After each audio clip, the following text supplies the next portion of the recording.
Good morning students of class 4। আজকে আমরা গণিত বিষয়ের ষষ্ঠ অধ্যায় নিয়ে আলোচনা করব। তো ষষ্ঠ অধ্যায়ে কি আছে আমরা দেখে নিই। ষষ্ঠ অধ্যায়ে আজকে আমরা গসাগু সম্পর্কে আলোচনা করব। তো প্রথমেই আমরা জেনে নেব গসাগু সম্পূর্ণ অর্থটি কী। গ অর্থাৎ গরিষ্ঠ, সা অর্থে সাধারণ এবং গু অর্থে গুণনীয়ক, অর্থাৎ গরিষ্ঠ, সাধারণ, গুণনীয়ক। তো আমি লিখছি বোর্ডে গ সা গু। গ অর্থে গরিষ্ঠ, সা অর্থে সাধারণ এবং গু অর্থে গুণনীয়ক। তাহলে পুরো কথাটির অর্থ হচ্ছে গরিষ্ঠ, সাধারণ, গুণনীয়ক। গরিষ্ঠ এই কথাটির বাংলা অর্থ হচ্ছে সবচেয়ে বড়।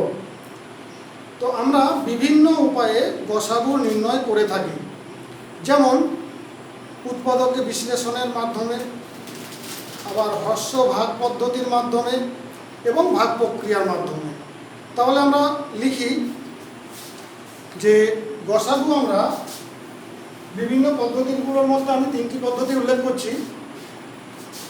এক হচ্ছে মৌলিক উৎপাদকে বিশ্লেষণের দ্বারা, মৌলিক উৎপাদকে বিশ্লেষণের দ্বারা,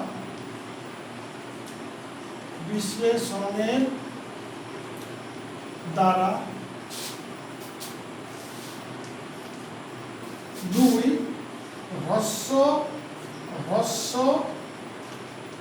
ভাগ পদ্ধতি দ্বারা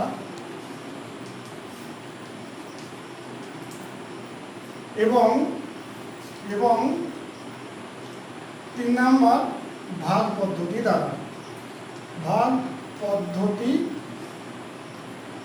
দ্বারা।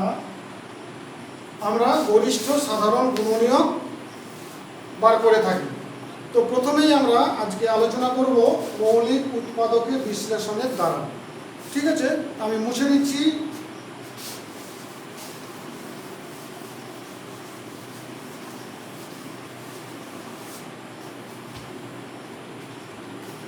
প্রথমে মৌলিক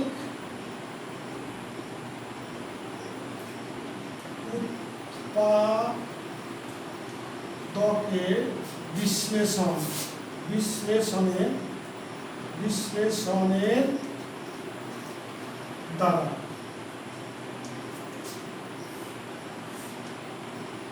এই পদ্ধতিতে আমরা প্রথমে গসাগু নির্ণয় করব। তো আমি এই পদ্ধতিতে করার জন্য আমি তিনটে সংখ্যা নির্বাচন করছি, যেমন 12, 18, 30। তাহলে আমরা মৌলিক উৎপাদকে বিশ্লেষণ করছি। প্রথমে 12কে মৌলিক উৎপাদকে বিশ্লেষণ করে আমি প্রথমেই 2 ছোট মৌলিক সংখ্যা দিয়ে করছি। 2 6 12, আবার 2 দিয়ে 2 3 6। তাহলে 12-র আমি মৌলিক উৎপাদকগুলো কী কী পেলাম? 2 গুণিত 2 গুণিত 3। অনুরূপভাবে আমি 18-র মৌলিক উৎপাদকে বিশ্লেষণ করছি। 2 দিয়ে 9 দুগুণে 18, 2 দিয়ে যায় না, এবারে 3 দিয়ে 3 থেকে 9। তো 18-র আমরা পেলাম 2 গুণিত 3 গুণিত 3। এরপরে আমি অনুরূপভাবে 30-এর উৎপাদকে বিশ্লেষণ করছি। 2 দিয়ে 2 15 30, 3 5 15। তাহলে এখানে পেলাম 2 গুণিত 3 গুণিত 5। এবারে দেখো, আমাদের লেখার সুবিধার জন্য আমি এখানে লিখছি 12-র পেলাম উৎপাদক কি? মৌলিক উৎপাদক 2 গুণিত 2 গুণিত 3। আবার অনুরূপে 18 পেলাম 2 গুণিত 3 গুণিত 3, 2 গুণিত 3 গুণিত 3 আবার 30-এরও পেলাম, দেখো 2 গুণিত 3 গুণিত 5, 2 গুণিত 3 গুণিত 5। এবারে আমরা লক্ষ্য করবো, দেখো 12-র যে উৎপাদকগুলো পেয়েছি সেগুলো 18-র মধ্যে এবং 30-এর মধ্যে এদেরও আছে কিনা দেখে নাও।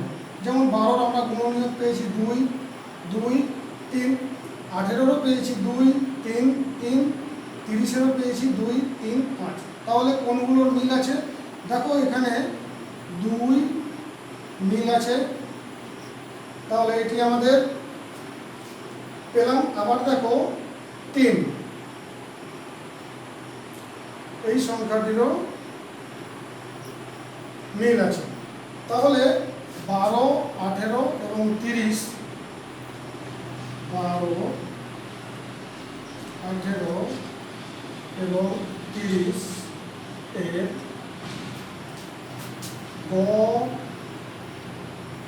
গসাগু সমান 2 গুণিত 3 সমান 6। বোঝা গেল? তাহলে এটা হচ্ছে মৌলিক উৎপাদকের বিশ্লেষণের দ্বারা আমরা গসাগু নির্ণয় করলাম।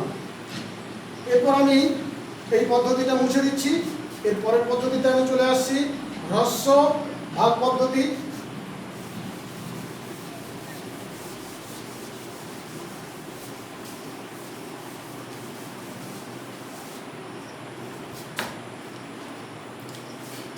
এরপর আমি হ্রস্ব ভাগ পদ্ধতি দ্বারা গসাগু নির্ণয় আমি চলে আসছি। আমি একই সংখ্যা নিচ্ছি যাতে তোমাদের বোঝার সুবিধা হয়। আমি আবার 12, 18 এবং 30 এই তিনটে সংখ্যাই নিলাম। তো হ্রস্ব ভাগ পদ্ধতি দ্বারা আমি করব। তো দেখে নাও, আগের পদ্ধতিতে আমি প্রত্যেকটা আলাদা আলাদা উৎপাদকে বিশ্লেষণ করেছিলাম। হ্রস্ব ভাগ পদ্ধতিতে একসাথে আমি ভাগ পদ্ধতি করছি। তো প্রথমে এমন সংখ্যা আমাকে এখানে ভাবতে হবে যে সংখ্যা দিয়ে প্রত্যেকটি, এখানে যে 3টি সংখ্যা আছে এই 3টি সংখ্যায় যেন বিভাজ্য হয়। তাহলে এমন সংখ্যা আমি 2 সবচেয়ে যুগ্ম ছোট মৌলিক সংখ্যা আমাদের। 2 6 12, 2 9 18, আবার 2 15 30। ঠিক আছে? এরপর আবার আমাকে ভাবতে হবে এমন সংখ্যা যে সংখ্যাটা দিয়ে 6 9 15 একসাথে বিভাজ্য হয়। তাহলে দেখো 2 দিয়ে যদি আমি বসাই, 2 3 6 হয়, কিন্তু 2 দিয়ে 9 বিভাজ্য নয়, আবার 2 দিয়ে 15 বিভাজ্য নয়। তাহলে 2 এর পরের মৌলিক সংখ্যা কী হবে? 3 দিয়ে দেখব। তাহলে 3, 3 2 6, 3 3 9, 3 5 15 হয়ে গেল। এরপর এই যে নিচে রয়ে গেল ভাগফলগুলো, এগুলোকেও আমাকে আরেকটা সংখ্যা ভাবতে হবে। দেখি কি দিয়ে যাবে। না, এগুলো তো একটা সংখ্যা দিয়ে যাবে না। হ্যাঁ, একটা জিনিস আছে যেটা দিয়ে যাবে, সেটা হচ্ছে 1। 1 সবারই গুণনীয়ক, তাই লেখার কোনো প্রয়োজন নেই। তাহলে হ্রস্ব ভাগ পদ্ধতি দ্বারা তাহলে আমরা পেলাম 12, 18 এবং 30 এদের গসাগু সমান 2 গুণিত 3 সমান 6। এখানে আমার 6 বেরোলো। এখানে একটা প্রশ্ন আসতে পারে যে স্যার আপনি 2 আর 3 গসাগু করলেন কেন, এখানে নিচে যেগুলো ছিল সেগুলো কেন হলো না? এর একটাই কারণ, যেমন কোনো সংখ্যা আমি নেই যে সংখ্যাটা দিয়ে 2 3 এবং 5 একসাথে বিভাজ্য হয়। ঠিক আছে? এমন কোনো মৌলিক সংখ্যা নেই যে সংখ্যা দিয়ে আমরা 2 3 এবং 5কে বিভাজ্য করতে পারি, তাই এগুলো আমি নিলাম না। এখানে আমি 3 দিয়ে বিভাজ্য হয়েছিল সবগুলো, 2 দিয়ে সবগুলো বিভাজ্য হয়েছিল, তাই আমাদের 2 এবং 3, 2 গুণিত 3 সমান 6 আমাদের গসাগু আমরা পেলাম। আশা করি হ্রস্ব ভাগ পদ্ধতি ব্যাপারটা বুঝতে পেরেছো। তাহলে আমি এটা মুছে দিচ্ছি, আমি চলে যাচ্ছি পরের পদ্ধতি।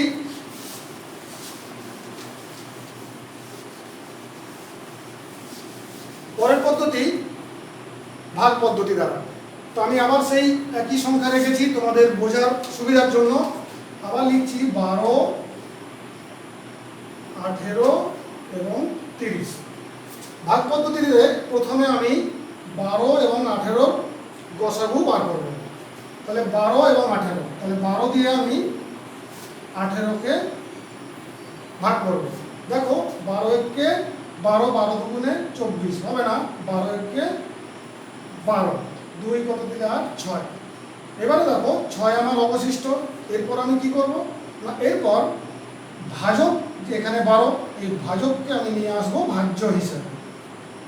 6 2 12, তাহলে ভাগ বলে এখানে 2 হলো, কিন্তু এই 2 কিন্তু আমাদের গসাগু নয়। অবশিষ্ট এখানে যেটি ভাজক ছিল সেইটি হবে আমাদের গসাগু। তাহলে 12 এবং 18 গসাগু কি হবে? 6। অতএব 12 ও 18 এর গসাগু সমান 6। এখানে আমার 6 বেরিয়েছে, আমার কিন্তু এখনো একটা সংখ্যা বাকি আছে গসাগু বার করতে। এবারে আমরা 6 এবং 30 এর গসাগু বার করব। তাহলে আমি 6 দিয়ে 30কে ভাগ করব। 6 5 30, মিলে গেছে। তাহলে আমাদের এখানে 6 হলো নির্ণেয় গসাগু। ভাগফলটা কিন্তু গসাগু হবে না, এটা মাথায় রাখবে সবাই।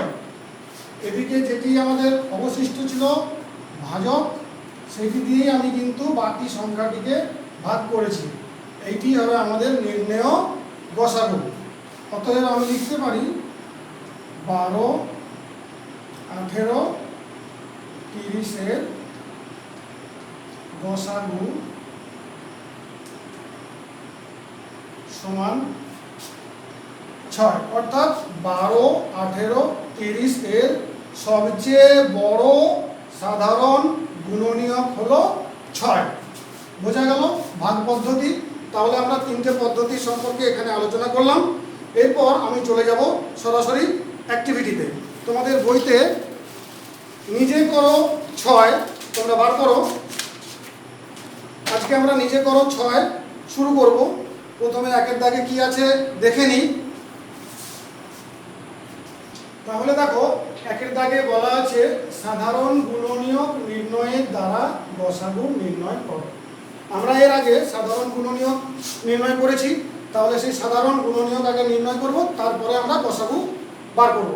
তাহলে দেখো আমি একের দাগে দুটো অঙ্ক তুলে রেখেছি, প্রথমেরটা এবং শেষটা। ঠিক আছে, তাহলে আমি শুরু করছি। দেখো এখানে 4 এবং 8 আছে। তাহলে 4-এর আমরা সাধারণ গুণনীয়ক কি কি পেতে পারি? 1, 2 এবং 4 নিচে। আবার দেখো 8 আছে, 8-এর আমরা সাধারণ গুণনীয়ক কি কি পাবো? 1, 2, 4 এবং 8 নিচে। ঠিক আছে, তাহলে এবারে দেখো আমাদের বলেছে সাধারণ গুণনীয়ক নির্ণয়। এবারে 4-এর মধ্যে যে গুণনীয়কগুলো আছে 8-এর মধ্যেও খুঁজে দেখি। হ্যাঁ, পেয়ে গেছি। দেখো 1, 2 এবং 4। তাহলে আমি লিখতে পারি অতএব 4, 8 এর সাধারণ গুণনীয়কগুলি সমান কি কি পেলাম? 1, 2 আর 4, 1, 2, 4, এগুলো আমরা সাধারণ গুণনীয়ক পেলাম। এবার এই সাধারণ গুণনীয়কগুলোর মধ্যে থেকে আমাকে কি বার করতে হবে? গরিষ্ঠ সাধারণ গুণনীয়ক অর্থাৎ গসাগু। এবারে দেখো 1, 2 এবং 4 এর মধ্যে কোন সংখ্যাটি সবচেয়ে বড়? অবশ্যই 4। তাহলে গরিষ্ঠ সাধারণ গুণনীয়ক অর্থাৎ সবচেয়ে বড় গুণনীয়ক কোনটি? 4। সুতরাং আমরা লিখতে পারি গসাগু সমান 4। বোঝা গেল? এরপরে আমি চলে যাচ্ছি ইহর দাগে। দেখো অঙ্কটা আমি টুকে রেখেছি, এখানে 10, 20 এবং 40 আছে। তাহলে প্রথমে আমি 10-এর গুণনীয়কগুলো লিখব। 1, 2, 5 এবং 10। আবার অনুরূপভাবে আমরা 20-এর গুণনীয়কগুলো লিখব। 1, 2, 4, 5, 10 এবং 20। আবার 40-এর একই রকমভাবে গুণনীয়কগুলো লিখব। 1, 2, 4, 5, 8, 10, 20 এবং 40 নিচে। তাহলে দেখো আমরা প্রত্যেকের গুণনীয়কগুলো লিখলাম। এরপর আমরা কি করব না 10-এর যে যে গুণনীয়কগুলো আছে সেগুলো 20-র মধ্যেও আছে নাকি দেখব, 40-এর মধ্যেও আছে নাকি দেখব, সেগুলোই আমাদের সাধারণ গুণনীয়ক। তাহলে দেখি মিল কোথায় কোথায় আছে। 1-এ মিল আছে, 2-এ মিল আছে, আবার 5-এ মিল আছে, আবার দেখো 10-এও মিল আছে। আর কিন্তু মিল আমরা পাচ্ছি না। তাহলে আমরা অতএব লিখতে পারি 10, 20, 40-এর সাধারণ গুণনীয়কগুলি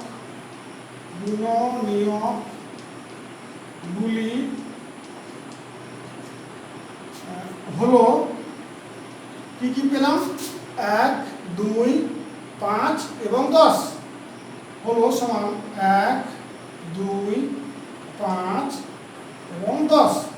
এবারে আমাদের পদ্ধতি অনুসারে কি হবে না গসাগু অর্থাৎ গরিষ্ঠ সাধারণ গুণনীয়ক। সবচেয়ে বড় সাধারণ গুণনীয়ক কোনটি? 10। দেখো এখানে 1 আছে, এখানে 2 আছে, এখানে 5 আছে এবং 10, তাহলে 10টিই বড়। তাহলে আমাদের 10, 20, 40-এর গসাগু, অতএব 10, 20, 40 এর গসাগু সমান কত হলো? 10। সবচেয়ে বড় কি গরিষ্ঠ সাধারণ গুণনীয়ক। তাহলে আমরা লিখে দিলাম 10। ব্যাস হয়ে গেল। তাহলে আমি একের দাগের প্রথমেরটা করলাম এবং শেষেরটা করলাম। বাকিগুলো তোমরা কিন্তু বাড়িতে খুব ভালোভাবে অভ্যাস করো। এরপর আমি চলে যাচ্ছি 2-এর দাগে। 2-এর দাগে আমরা দেখে নিই উৎপাদকে বিশ্লেষণ করে গসাগু নির্ণয় করো। এরপর আমরা চলে আসছি উৎপাদকে বিশ্লেষণের পদ্ধতিতে। তাহলে দেখো আমি আবার প্রথমেরটা টুকেছি, আবার 2-এর দাগের শেষেরটা টুকেছি। 2-এর দাগে পড়ে আছে 8 এবং 16। তাহলে 8 এবং 16 আমাদের উৎপাদকে বিশ্লেষণ করে গসাগু নির্ণয় করতে হবে। তাহলে প্রথমেই উৎপাদকে বিশ্লেষণ করে নিচ্ছি আমি। 2 দিয়ে 2 4 8, 2 2 4। তাহলে 8-এর আমরা উৎপাদক পেলাম 2 গুণিত 2 গুণিত 2। আবার 16-র আমরা একইভাবে করে নিচ্ছি। 2 8 16, 2 4 8, 2 2 4। তাহলে আমরা অনুরূপভাবে 16 লিখতে পারি 2 গুণিত 2 গুণিত 2 গুণিত 2। তো এবারে আমরা দেখে নিই 8 এবং 16-র মধ্যে কোন কোন গুণিতকগুলো কোন কোন গুণনীয়কগুলোর মিল আছে। দেখো এখানেও 2, এখানেও 2, আবার দেখো এখানেও মিল আছে, আবার এখানেও মিল আছে। তাহলে দেখো 8 এবং 16 এদের সাধারণ গুণনীয়ক কি কি আছে দেখো 2 2 এবং 2। তাহলে আমরা লিখতে পারি 8 16 এর সাধারণ গুণনীয়কগুলি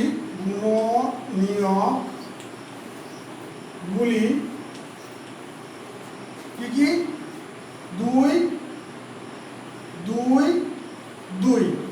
অতএব নির্ণেয় গসাগু অর্থাৎ গরিষ্ঠ সাধারণ গুণনীয়ক সমান হবে 2 গুণিত 2 গুণিত 2, 2 গুণিত 2 গুণিত 2, 2 দুগুণে 4, 4 দুগুণে 8।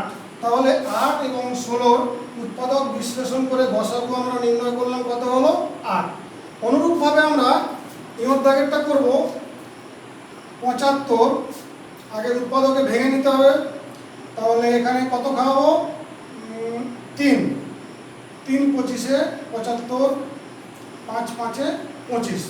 তাহলে দেখো 75-এর আমরা পেলাম 3 গুণিত 5 গুণিত 5। 3 গুণিত 5 গুণিত 5।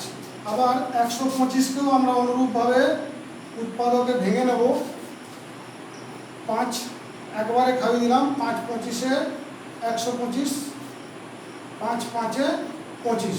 তাহলে আমরা 125-এর এখানেই লিখছি সুবিধার জন্য 5 গুণিত 5 গুণিত 5, 5 গুণিত 5 গুণিত 5। আবার দেখো অনুরূপভাবে 225, এই সংখ্যাটিকেও আমরা উৎপাদকে ভাঙছি। কত খাওয়াবো? 5। কত হবে? 4 5-এ 20, 5 5-এ 25। আবার 5 দিয়ে 5 9 45, 9-কে আবার 3 দিয়ে 3 3-এ 9। ঠিক আছে, তাহলে 225-এর 2 2 5 কি পেলাম? 5 গুণিত 5 গুণিত 3 গুণিত 3, 5 গুণিত 5 গুণিত 3 গুণিত 3। এবার আমরা লক্ষ্য করব যে 75, 125 এবং 225-এর সাধারণ উৎপাদক কোনগুলো হবে, অর্থাৎ যে গুণনীয়কগুলোর মিল আছে প্রত্যেকটাই সেগুলোই হবে। লক্ষ্য করো 3, এখানে 3 নেই, তাহলে 3 হবে না। 5 5 এবং 5, তাহলে এই 5 এই 5 এই 5, তার মানে 5 একটি আমরা সাধারণ গুণনীয়ক পেলাম। আবার দেখো এখানে আরেকটি 5, এখানেও 5, এখানেও 5, কিন্তু আর কোনো মিল নেই। তাহলে আমরা লিখতে পারি অতএব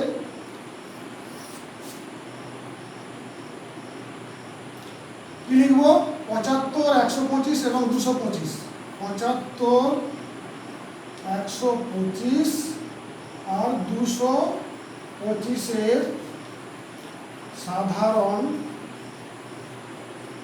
সাধারণ গুণনীয়কগুলি কি কি পেলাম?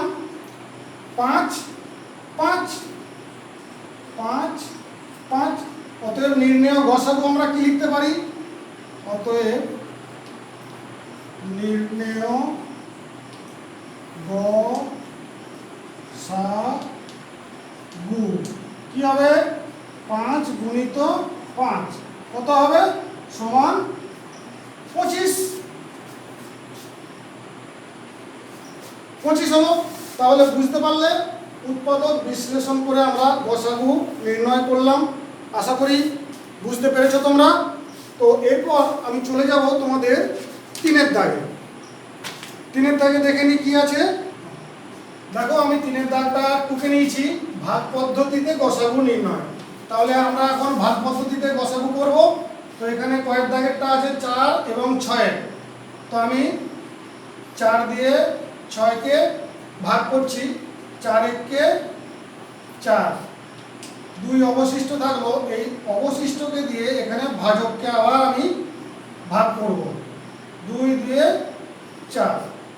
তাহলে আমি গসাগু আমার পেয়ে গেল। তোমাদের একটা কথা বলি, এটা ভাগফল, এই ভাগফল কিন্তু গসাগু নয়, এটা মাথায় রাখবে। এখানে অবশিষ্ট যেটি আমার হয়েছে সেটি হচ্ছে আমাদের গসাগু। তাহলে এখানে গসাগু কত পেলাম? 2। অতএব লিখতে পারি 4 6-এর গসাগু সমান কত হলো? 2। হয়ে গেল আমাদের ভাগ পদ্ধতিতে। তো এরপর চলে যাচ্ছি আমি ইহর দাগে। প্রথমে দেখো 5 আছে, 25 আছে, 125 আছে। তাহলে প্রথমে আমি 5 আর 25-এর গসাগু বার করে নেব। একইভাবে 5 দিয়ে 25-কে ভাগ, 5 5-এ 25 মিলে গেল, আমাদের গসাগু বেরোলো 5। এরপর দেখো 5 আর 125 দিয়ে আমরা 5 দিয়ে 125-কে ভাগ করব, এটা আমাদের গসাগু বেরিয়েছে। তাহলে এরপর আমি 5 দিয়ে 125-কে ভাগ করব। 5 2 গুণে 10, 2 নামলো, 5ও নেমে গেল, 5 5-এ 25। তাহলে আমার এখানে গসাগু কত হলো? নির্ণেয় গসাগু হলো 5। সুতরাং আমরা লিখতে পারি 5 25 125 এর গসাগু অর্থাৎ গরিষ্ঠ সাধারণ গুণনীয়ক সমান 5। তাহলে তোমাদের 3-এর দাগেরও আমি কয়ের করলাম এবং ইয়র করলাম। তাহলে 1-এর দাগ, 2-এর দাগ এবং 3-এর দাগ আজকে আমাদের হলো। এবং যে অঙ্কগুলো আমরা করলাম না সেগুলো তোমরা বাড়িতে ভালোভাবে প্রচুর অভ্যাস করো। অঙ্ক এমন একটা জিনিস, যত অভ্যাস করবে তত ভালো শিখতে পারবে। এরপর আমরা আগামী ক্লাসে 4-এর দাগ থেকে শুরু করব। তো তোমরা বাড়িতে থাকো, সুস্থ থেকো।